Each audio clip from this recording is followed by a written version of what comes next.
గమనించండి ఒక మాట, సేవకులు మనం కొన్ని పనులు పెట్టుకుంటాం. దేవా నీకు కనపట్లేదా, నీకు చింతలేదా, ఏంటి నీ పనేగా నేను చేస్తుంది, ఏంటి ప్రభా ఈ వేదన అని మనం ప్రభువుని అడిగిన సందర్భాలు ఉన్నాయి. గమనించండి, మనము సేవకులముగా మనము అవసరమైనది ఏదో తెలుసుకొని చేయాలి, కానీ మనకంటూ మనం ఏదో పెట్టుకొని చేయకూడదు.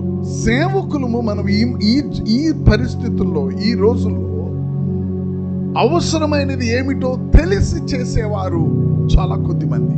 అవసరమైనది తెలిసి చేసినప్పుడు పరిచర్య విస్తరిస్తుంది, క్వాలిటీ పెరుగుతుంది. ఆమేన్. నువ్వు అవసరతను గమనించి చేయకపోతే క్వాలిటీ ఉండదు.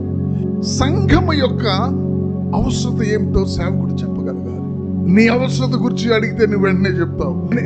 నేనేం అడుగుతున్నానంటే, దైవజనులు మనం ఒక మాటకి, సపోజ్ ఇక్కడ యేసు ప్రభు నిలబడి ఉన్నాడు అనుకోండి, ఎగ్జాంపుల్ చెప్తున్నాను. ప్రభు నీ సంఘములో ఏ అవసరతను నువ్వు చూసావు, నేను సిద్ధంగా ఉన్నాను ఇవ్వటానికి అంటే ఏం చేస్తావు?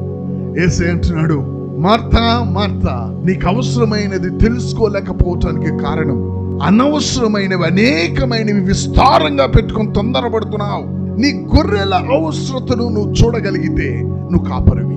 దేవుడు ఎప్పుడైతే ఒక వ్యక్తికి అవసరాన్ని, ఎవరి అవసరాన్ని, తన గొర్రెల అవసరాన్ని గుర్తించే వ్యక్తి ఎక్కడైనా ఉంటే ఆ వ్యక్తిని దేవుడు వాడు కోరుకునే దానికంటే ఎక్కువగా కలిపేవాడుగా ఉన్నాడు. మనమున్న ఈ సమయంలో మనకి దేవుడిచ్చిన ఈ బాధ్యతలో మీకు కొన్ని అవసరాలు ఉన్నాయి, కానీ అసలు అవసరత ఏదో దేవునికి తెలుసు. అవసరత మీరు చూడగలిగితే మనం అడుకోవాల్సిన అవసరంలా.